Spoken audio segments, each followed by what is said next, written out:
Hi, magandang araw po ulit sa inyong lahat for our second reading of the day today. Ano po kaya ang makikita natin sa second reading of the day? Yan. Balasahin muna po natin.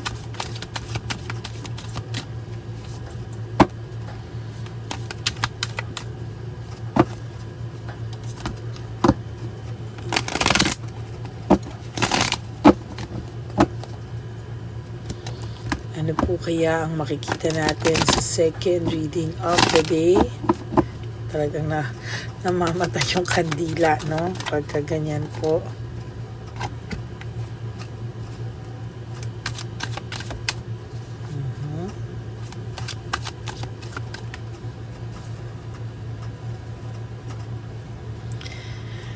Sana po ay napanood nyo na po yung first, second, and third reading of the day natin bago po kayo pumunta dito po sa ating second reading of the day. Nako, ayan na naman po ang ating camera. Nagwawala na naman po, no?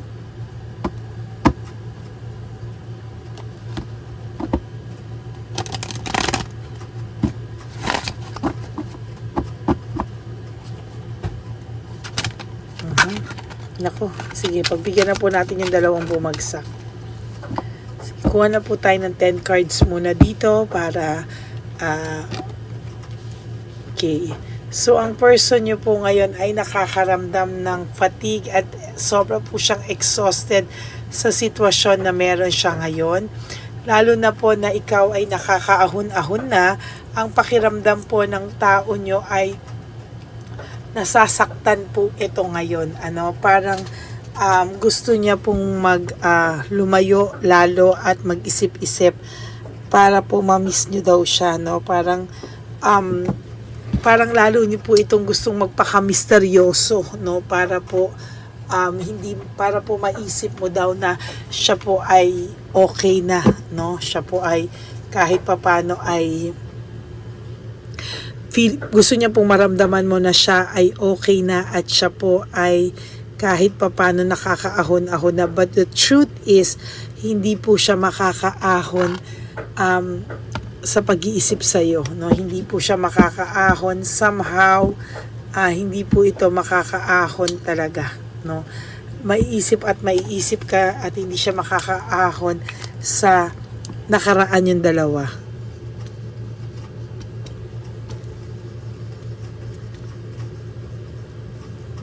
Makakaahon sa ala-ala yung dalawa. Sa ala ng relasyon nyo.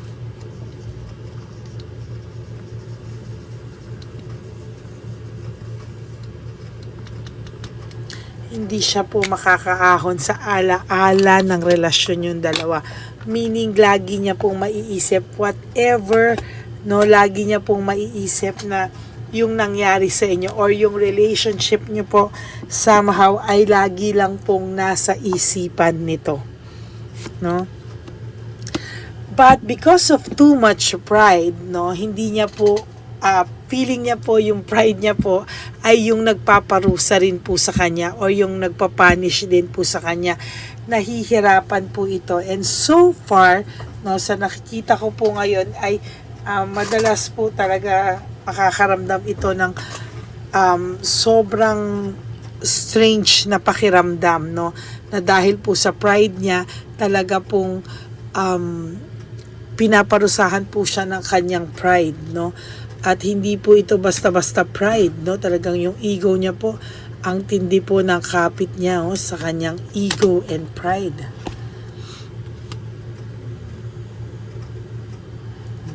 Meron po akong nakikita dito na somehow gusto niya po talaga na ikaw po yung gumawa ng way para sa inyong dalawa.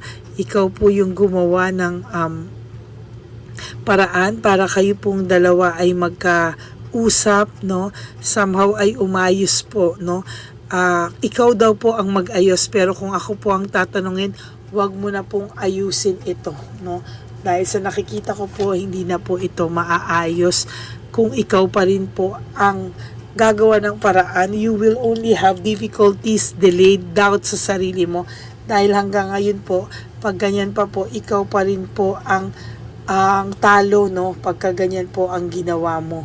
Pag ikaw pa rin po ang bumigay, kawawa ka lang po sa kanya, no? Ayan. There is this cold heart, no? Ang pakiramdam po ng person mo ay talagang lumamig ka na po sa kanya, and somehow, ayan, no? Gusto niya po talaga na maramdaman ulit yung init ng pagtanggap mo sa kanya, pero hindi pa rin po talaga, hindi pa rin po talaga maayos, at hindi pa rin magiging maayos yung pakiramdam mo, no? Yung pakiramdam niya na gusto niya na ikaw yung magparamdam ulit sa kanya nung relasyon na meron kay dati, yung init ng relationship niyo dati, somehow gusto niya po ulit maramdaman yun, pero ang gusto niya po ay ikaw ang gumawa ng paraan, kaya wag na wag ka pong papayag na ikaw ulit ang gagawa ng paraan. Tama na daw po yung pagsasacrifice mo, no? Hayaan mo po na siya yung mag-isip ng mag-isip sa'yo ngayon. Dahil sa totoo lang, hindi po siya nakakaahon sa pag-iisip sa'yo. Isip po siya na isip sa'yo, at naaalala niya po yung relasyon yung dalawa, no? Somehow, nahihila po talaga lahat na yung pag-iisip po ay nandoon po talaga, no? O part of the daily part na po talaga yung ng buhay niya, yung pag-iisip sa iyo.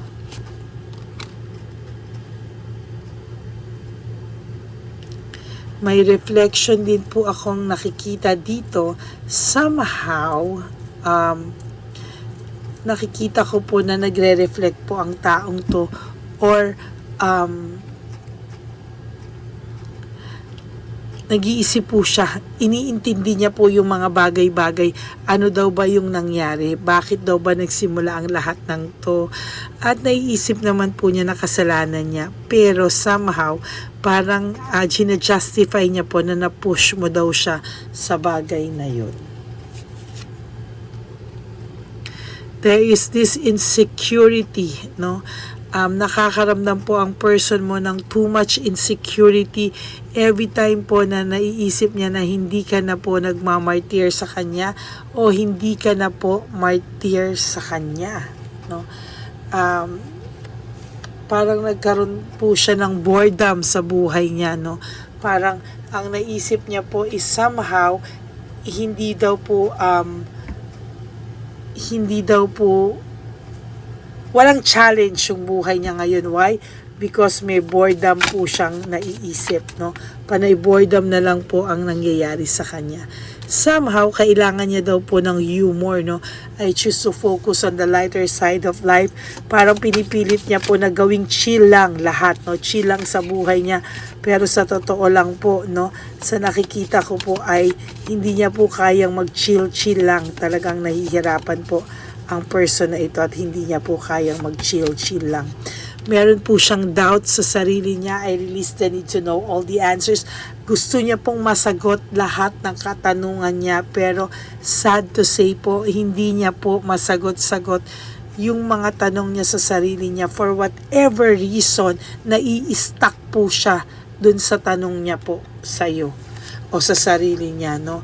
Mali daw po ang mga naging paghuhusga niya, no? Yung challenge, yung mga naiisip niya po yung judgment, no? Hindi niya daw po inisip na mangyayari sa inyo tong ganito, no? Somehow nalulungkot po siya na nangyari sa inyo ang mga ganito. There is this loneliness, kasasabi ko pa lang po na nalulungkot siya, and somehow he feels very empty, very lonely. Iniisip niya na po na takot siya mag-isa. Ayaw niya pong mag-isa. Sa totoo lang, that's why he feels the loneliness here, no?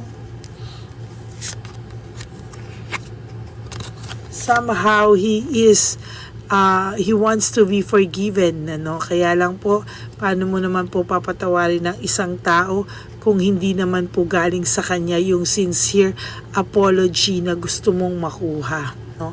Somehow nahihirapan ka po because hindi mo naman po maramdaman yung sincere apology na inaantay mo sa kanya. How can you ever forgive a person na hindi naman po nag-ask ng sincere apology sa'yo? Ayan, marami pong abundance, no? May blessing po sa yung darating at kailangan mo lang po talaga na, ito hindi niya pala nakita, ayan, abundance, ano, yan. So, may abundance po talaga sa yung mangyayari. Why? Because too much na daw po yung nangyari sa buhay mo. Too much na rin po yung mga sakit na dinanas mo. So, somehow, gusto ka pong rewarda naman ng universe, no? Meron din po ako nararamdaman dito na may selos, envy, inggit sa'yo. Yung third party nyo po, no? Somehow, ang laki po ng inggit sa'yo ng third party mo. And somehow, gusto po nitong maging ikaw, no? Why? Because nararamdaman niya po na hindi po okay, hindi po okay or hindi po talaga kahit kailan magiging okay yung pakiramdam niya.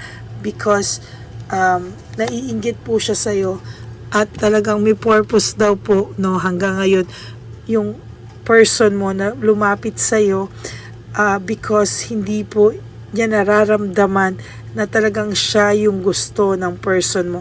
Somehow alam niya po yung purpose niya lang sa buhay ng ex mo is wala, nandyan lang siya, no? Yun po yung ikinalulungkot nito sa totoo lang.